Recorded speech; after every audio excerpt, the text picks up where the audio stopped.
સર્વ વૈષ્ણવોને જય શ્રી કૃષ્ણ. પ્રભુ નંદ કુમારો મે સ્વામીની વૃષભાનુજા કૃતાર્થોહમ કૃતાર્થોહમ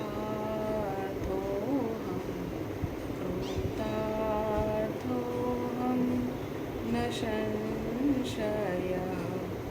ગોકુળના નંદબાબાના કુમાર શ્રી કૃષ્ણ મારા સ્વામી છે અને બરસાનાના વૃષભાનજીના પુત્રી શ્રી રાધિકાજી મારા સ્વામીની છે. તેથી જ હું કૃતાર્થ છું, કૃતાર્થ છું, કૃતાર્થ છું. તેમાં કોઈ સંશય કે શંકા નથી. અગાઉ આપણે પલકાંતર વિયોગ કોને કહેવાય એ જોયું. હવે છે વનાંતર વિયોગ. વનાંતર વિયોગ કોને કહે છે?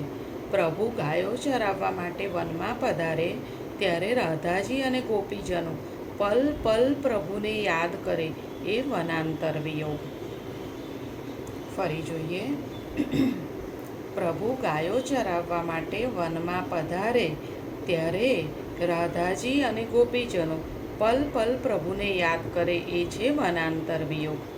જ્યારે ભગવાન વ્રજ છોડીને મથુરા ગયા એ વિરહને દેશાંતર વિયોગ કહે છે.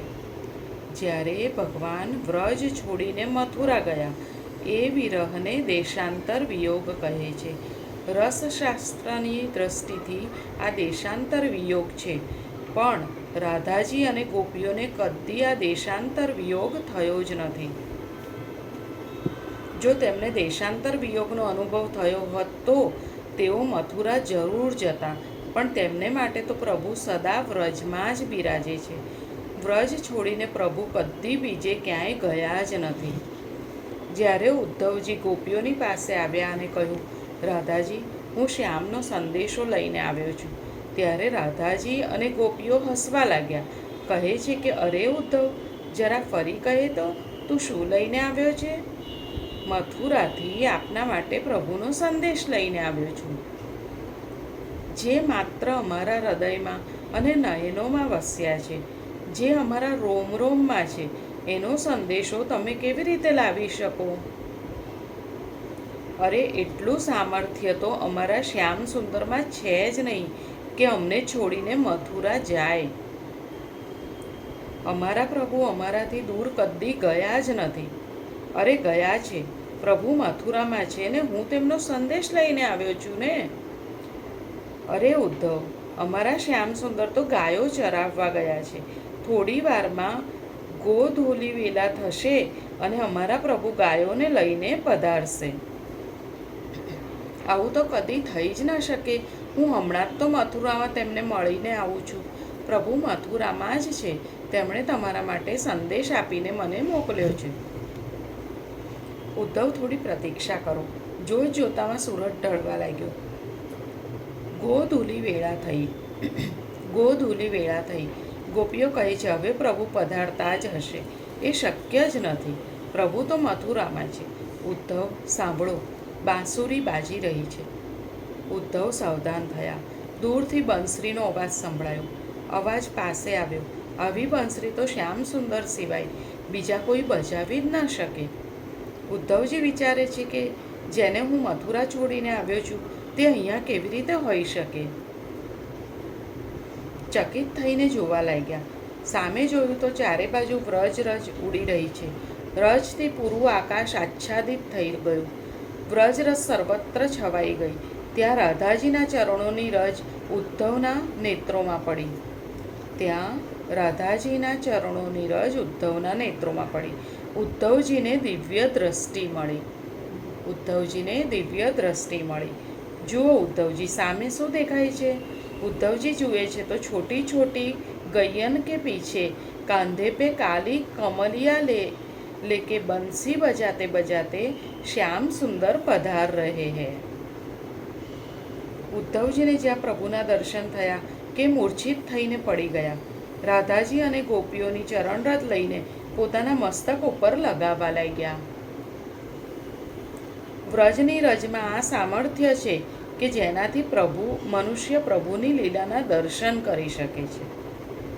વ્રજની લીલામાં આ સામર્થ્ય છે કે જેનાથી મનુષ્ય પ્રભુની લીલાના દર્શન કરી શકે છે, પ્રભુની લીલાનો અનુભવ કરી શકે છે.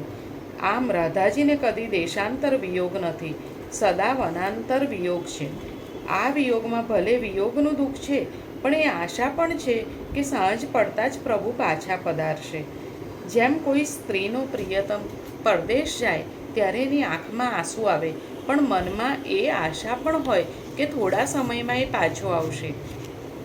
અહીં રાધાજી પણ રડે છે, આંખમાં આંસુ છે, ક્રંદન છે, પણ દુઃખ નથી. તેથી જ કહે છે કે રાધાજી કો વિયોગ હૈ પર બિછોડા નહીં હૈ. વિયોગ એટલે શું? છૂટા પડીને પાછા મળે એ વિયોગ. વિયોગ એટલે છૂટા પડીને પાછા મળે એ વિયોગ, પણ છૂટા પડીને કદી પાછા મળે નહીં એ બિછોડા કહેવાય. પરંતુ છૂટા પડીને કદી પાછા મળે નહીં તે બિછોડા. રાધાજીને કદી આવું નથી. રાધાજી કે પ્રેમ મેં સેવા હૈ લેકિન અભિમાન નહીં હૈ. રાધાજી બધું જ કરી છૂટે છે, પણ એ વાતનું મનમાં અભિમાન કરતા નથી. રાધાજી પ્રેમમાં બધું જ કરી છૂટે છે, પણ એ વાતનું મનમાં અભિમાન કરતા નથી. આવો છે રાધાજીનો પ્રેમ. કૃષ્ણ વગર રાધા અધૂરી અને રાધા વગર કૃષ્ણ અધૂરા છે. આ વાત સમજાવતા ગુજરાતી કવિ પ્રિયકાંત મણિયારે એક સુંદર ગીત રચ્યું છે, જેમાં કૃષ્ણ કોણ અને રાધા કોણ તે સરસ રીતે સમજાવ્યું છે. આ નભ ઝૂક્યું તે કાનજી અને ચાંદની તે રાધા રે. આ નભ ઝૂક્યું તે કાનજી અને ચાંદની તે રાધા રે. આ સરોવર જલ તે કાનજી અને પોયણી તે રાધા રે. આ બાગ ખીલ્યો તે કાનજી ને લહેરી જતી એ રાધા રે. આ પર્વત શિખર તે કાનજી ને કેડી ચડે તે રાધા રે. આકાશ કૃષ્ણ છે તો રાધા ચંદ્રમા છે, ચાંદની છે. આકાશની શોભા કોનાથી છે? ચંદ્રથી. તેથી જો આકાશ કૃષ્ણ છે તો રાધા ચંદ્રમા છે. જો પર્વત કૃષ્ણ છે તો પર્વત ચડવા માટેની સાંકડી કેડી તે રાધા છે. એક બગીચો એ કૃષ્ણ છે તો બગીચાના ફૂલોની સુગંધ એ રાધા છે. આ ચાલ્યા ચરણ તે કાનજી અને પગલી પડે તે રાધા રે. આ ચાલ્યા ચરણ તે કાનજી અને પગલી પડે તે રાધા રે. આ કેશ ગૂંથ્યા તે કાનજી અને સેથી પૂરે તે રાધા રે. કવિ કહે છે કે આકાશ તરફ જોઈએ અને આકાશ ઝૂકતું હોય એવું લાગે તો એ કાનજી છે, અને ખીલેલી ચાંદની એ રાધા છે. સરોવરનું જળ એ કૃષ્ણ છે તો એમાં ખીલેલી પોયણી એ રાધા છે. કોઈ વ્યક્તિ ચાલીને ક્યાંક ગયો હોય તો એ અહીંથી પસાર થયો છે તેની ખબર કેવી રીતે પડે? તેના ચરણોની છાપથી. કહે છે કે જે ચરણ ચાલી રહ્યા છે એ કોણ છે? તે કૃષ્ણ છે. એમના ચરણોની છાપ એ કોણ છે? તે રાધા છે. કૃષ્ણ વગરનો રાધાનો પરિચય ન મળે અને રાધા વગરનો કૃષ્ણનો ન મળે. જ્યાં કૃષ્ણ છે ત્યાં રાધા છે, અને રાધા છે ત્યાં કૃષ્ણ છે. આ દીપ જલે તે કાનજી અને આરતી તે રાધા રે. આ લોચન મારા કાનજી અને નજરું જુએ તે રાધા રે. અહીં કવિએ રાધાજીનો પરિચય આપ્યો. રાધા વિના કૃષ્ણ અધૂરા અને કૃષ્ણ વિના રાધા. જાણે બંને એકબીજાના પૂરક છે. એ પૂરકતાનો પરિચય અહીં આપણે કરી રહ્યા છીએ. તેથી જ કૃષ્ણ કોણ અને રાધા કોણ એમ બંનેનું વર્ણન થઈ રહ્યું છે. અહીં એક પ્રેયસીના રૂપમાં રાધાનું દર્શન આપણે કરી રહ્યા છીએ. દરેક દ્રષ્ટિકોણથી અલગ અલગ સ્વરૂપથી રાધાજીના દર્શન કરવાનો પ્રયત્ન કરીશું. દરેક દ્રષ્ટિકોણથી અલગ અલગ સ્વરૂપથી રાધાજીના દર્શન કરવાનો પ્રયત્ન કરીશું. એક પ્રેયસીના રૂપમાં રાધા, ભાગવતમાં રાધા, ભક્તિ રૂપથી રાધા, જ્યોતિષમાં રાધા અને યોગ મેં બી રાધા, એમ જુદા જુદા દ્રષ્ટિકોણથી રાધાને જોવાનો પ્રયત્ન કરીશું. તો રાધા તત્વની કાંઈક ઝલક આપણને જોવા મળશે. જો કે રાધાને જાણવાનું તો અસંભવ છે, આ તો રસનો એક સાગર છે. એ સાગરના તટ ઉપર આપણે પહોંચી ગયા છીએ. સાગરના તટ ઉપર જવાવાળા પણ અલગ અલગ પ્રકારના હોય છે. કેટલાક લોકો ઠંડી ઠંડી હવા ખાવા માટે જાય છે. કેટલાક લોકો આરામથી થોડીવાર બેસવા માટે જાય છે. કેટલાક લોકો પિકનિક મનાવવા ખાવા પીવા જાય છે. કેટલાક લોકો છીપલા શંખલા વીણવા માટે જાય છે. કેટલાક લોકો માટીના ઘર બનાવવા જાય છે. પણ એક વાત નક્કી છે, ભલે ગમે તે હેતુથી સાગરના તટ ઉપર પહોંચી ગયા તો ચિંતા ના કરશો. એક નહીં તો બીજી લહેર પણ તમને ભીંજવ્યા વિના ત્યાંથી જવા નહીં દે. આ રાધા એ પણ પ્રેમનો સાગર છે. આ રાધા એ પણ પ્રેમનો સાગર છે. પ્રેમની સરિતા પણ છે. પ્રેમનું વહેતું ઝરણું પણ છે. વળી એ પ્રેમનો એવો કૂવો પણ છે જેની અંદર જઈ શકીએ પણ તરી ના શકીએ. આ પ્રેમનો એવો કૂવો છે કે જેની અંદર જઈ શકીએ પણ તરી ના શકીએ. અંદર જ રહેવું પડે. કૂવામાં કોઈ કૂદી જાય તો એમાંથી તરીને પાર ન ઉતરી શકે. એમાં તો ડૂબવાનું જ હોય. રાધાના રસમાં પાર કરવાનું ઈચ્છશો તો પાર થઈ શકશો નહીં, પણ ડૂબી જશો તો પાર પામી શકશો. કારણ કે આ રસ કેવો છે? ભક્તો કહે છે કે આ રસને જાણવાનો નથી, આમાં ડૂબવાનું છે. ભક્ત કેવો હોવો જોઈએ? ભક્ત કેવો હોય છે? ભક્ત જલેબી જેવો હોય છે. જલેબી કોરી હોય તો તેનું કંઈ મૂલ્ય નહીં. તળાયા પછી એને ચાસણીમાં ડુબાડીએ તો એ બરોબર રસ પીએ અને રસદાર બને તો તેને ખાવામાં બધાને આનંદ આવે. જેટલી પણ કથાઓ સાંભળી, જેટલા પણ સત્સંગ કર્યા, માનજો કે તેલમાં તળાયા છો.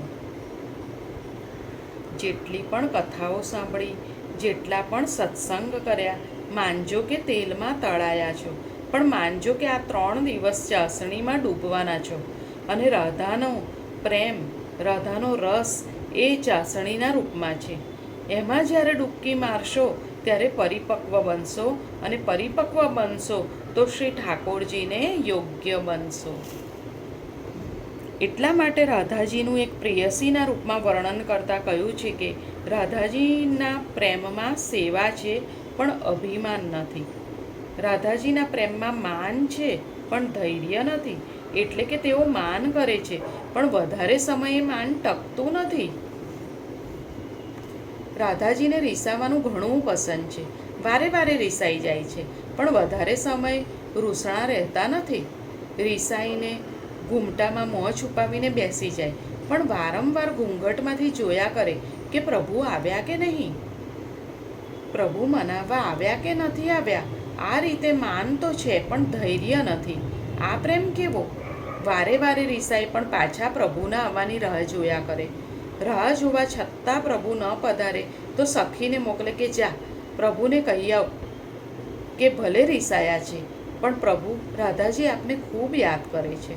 ભલે આપનાથી રૂઠ્યા છે પણ આપના વગર તેમને ચેન નથી પડતું. આપનાથી રીસાઈને બેઠા છે પણ પળે પળ આપનું નામ લઈ રહ્યા છે. વળી સખીને કહે છે કે મારી દશા કેવી છે તેનું જરા સારી રીતે વર્ણન કરજે. કહેજે કે માન કરીને બેઠા છે પણ આપનાથી દૂર રહેવાથી કેવી દશા થઈ ગઈ છે તે આપ જાણો છો. રડી રડીને આંખો સૂજી ગઈ છે. એ વિરહિણીના વાળ પણ વિખરાઈ ગયા છે. કેવા કૃશ થઈ ગયા છે. દેહ પણ જાણે સુકાઈ ગયો છે. સખીએ વર્ણન કર્યું તો પ્રભુ કહે છે માન કરવાને હજુ 15 મિનિટ થઈ છે, એટલામાં દેહ સુકાઈ ગયો? 15 મિનિટમાં આંખો સૂજી ગઈ છે, વાળ પણ વિખરાઈ ગયા છે. હા પ્રભુ, કારણ કે રાધાજીનો પ્રેમ એવો છે, એમાં માન તો છે પણ ધૈર્ય નથી. એક ક્ષણે રૂઠે છે ને બીજી ક્ષણે પસ્તાય છે. અરે આ મેં શું કર્યું? પ્રભુથી રીસાઈ ગઈ. હવે એમનાથી દૂર હું કેવી રીતે રહી શકીશ? મારો દેહ તેમના વિના હું કેવી રીતે ધારણ કરી શકીશ? સ્વયં રૂઠે છે, માન છે પણ ધૈર્ય નથી. આ રાધાજીનો પ્રેમ છે. કહે છે પ્રલાપ છે પણ બેહોશી નથી. મમતા છે પણ મોહ નથી. મમતા એટલે શું? આ મારા પ્રભુ છે, પરંતુ એવો મોહ નથી કે ફક્ત મારા પ્રભુ છે. મમતા છે પણ મોહ નથી એટલે શું? મમતા એટલે શું? આ મારા પ્રભુ છે, પરંતુ એવો મોહ નથી કે આ ફક્ત મારા જ પ્રભુ છે. આ બહુ મોટી વાત છે. આપણામાં મમતા આવે કે ના આવે, મોહ આવી જાય છે. આ બહુ મોટી વાત છે. કઈ વાત? કે મારા પ્રભુ, આ મારા પ્રભુ છે, પણ ફક્ત મારા નથી. આપણામાં મમતા આવે કે ન આવે, મોહ આવી જાય છે. પરંતુ રાધાજીના પ્રેમમાં મમતા છે, પણ મોહ નથી. એ જાણે છે કે પ્રભુ મારા છે, પરંતુ ફક્ત મારા નથી. એ જાણે છે કે હું પ્રભુની જ છું, પરંતુ પ્રભુ પૂર્ણ રૂપથી મારા જ નથી. આ મેં પ્રભુને બાંધતી નથી, એવો મોહ નથી. વળી કહે છે કે રાધાજીનો પ્રેમ કેવો છે? જેમાં અનુરાગ છે, પણ કામના નથી. પ્રભુ પ્રત્યે અનુરાગ હોવા છતાં રાધાજીને પ્રભુ પાસે કોઈ કામના નથી. કોઈ વ્યક્તિની પાસે જ્યારે કોઈ કામના આવે છે, ત્યારે તે પોતાની કેટેગરી બદલી નાખે છે. દરેક જણ ઈચ્છે છે કે પોતાને આનંદ મળે, સુખ મળે. પ્રભુને માટે વિનંતી પણ કરે છે, આઈ વોન્ટ હેપીનેસ. ભગવાન કહે છે, તને સુખ જોઈએ, પણ તારા રસ્તામાં બે મોટા મોટા પહાડ ઊભા છે. કયા પહાડ? તે હમણાં શું કહ્યું? I want happiness. તો એમાં પહેલો પહાડ છે આઈ, અને બીજો પહાડ છે વોન્ટ. આઈ મીન્સ ઈગો. આઈને માટે અંગ્રેજીમાં નિયમ છે, આઈ ઇઝ ઓલવેઝ કેપિટલ. આઈ કદી બેસી શકતો નથી, એ ઊભો જ રહે છે. બીજો પહાડ છે વોન્ટ, એટલે કે ડિઝાયર, અપેક્ષા. ભગવાન કહે છે કે સુખ જોઈતું હોય તો તારા આ I and want, ego and desire, અહં અને અપેક્ષા બંનેને હટાવ. આ બે જાય પછી બાકી રહે છે હેપીનેસ. આપણા અને પ્રભુની વચ્ચે આ જ બે પથ્થર છે. રાધાના પ્રેમમાં આ બંને નથી. એ સદા આનંદ સ્વરૂપ છે.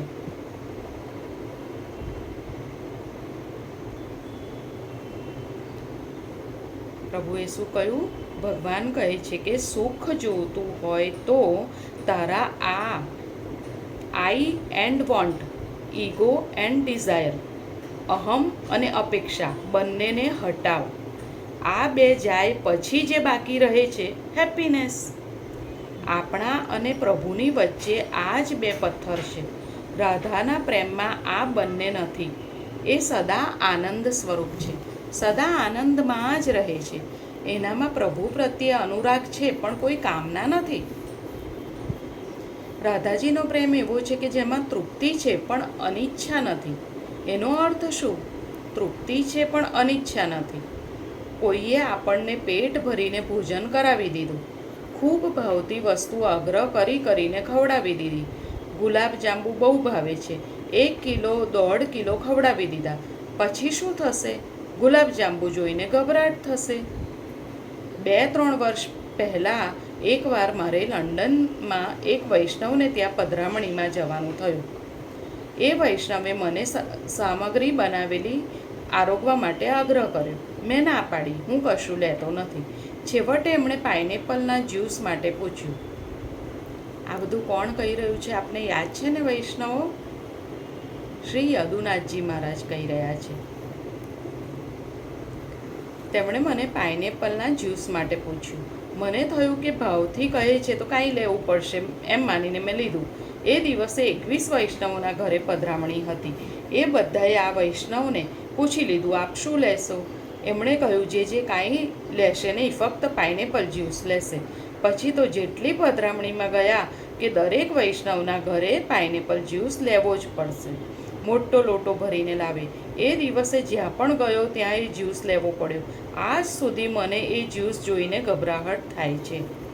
આમ તૃપ્તિ અને અનિચ્છા સંગ હોવા એનો મતલબ છે કે કોઈ પણ વસ્તુ મોટા પ્રમાણમાં લઈ લીધી છે, પછી કોઈ એ વસ્તુ આપણી સામે લાવે તો એ લેવાની આપણને અનિચ્છા થઈ જાય છે.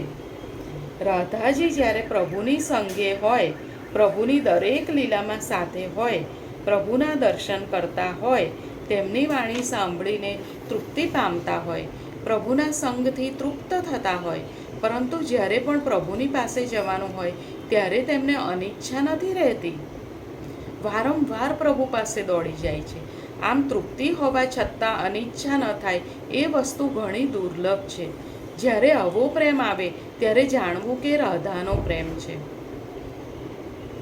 આમ તૃપ્તિ હોવા છતાં અનિચ્છા ન થાય એ વસ્તુ ઘણી દુર્લભ છે. જ્યારે આવો પ્રેમ આવે ત્યારે જાણવું કે રાધાનો પ્રેમ છે. આપણે રાધાના પ્રેમના પહેલું એક પ્રિયતમાના રૂપમાં રાધા કોણ છે, પ્રેયસીના રૂપમાં રાધા કોણ છે તેનું દર્શન કર્યું. એકવાર રાધાજીના સૌંદર્ય વિશે કંસ રાજાએ સાંભળ્યું. તેણે પોતાના કર્મચારીઓને કહ્યું કે આ કન્યા ક્યાં જાય છે, શું કરે છે, એના મને સમાચાર આપો. હું એના દર્શન કરવા જઈશ. તે સમયે રાધાજી પોતાની સખીઓ સાથે પ્રેમ સરોવરમાં સ્નાન કરવા પધાર્યા હતા. કોઈએ આવીને કંસને આ સમાચાર આપ્યા. મહારાજા કંસ, જે કન્યાના દર્શન માટે આપ વ્યાકુળ રહો છો તે કન્યા પ્રેમ સરોવરમાં પોતાની સહેલીઓ સાથે સ્નાન કરવા આવી છે. કંસને થયું કે આ સારો મોકો છે. એ સમયે ત્યાં બીજું કોઈ નહીં હોય, એટલે ત્યાંથી હું એ કન્યાનું હરણ કરીને લઈ આવીશ. કંસ પોતાની સેના સાથે મથુરાથી નીકળ્યો.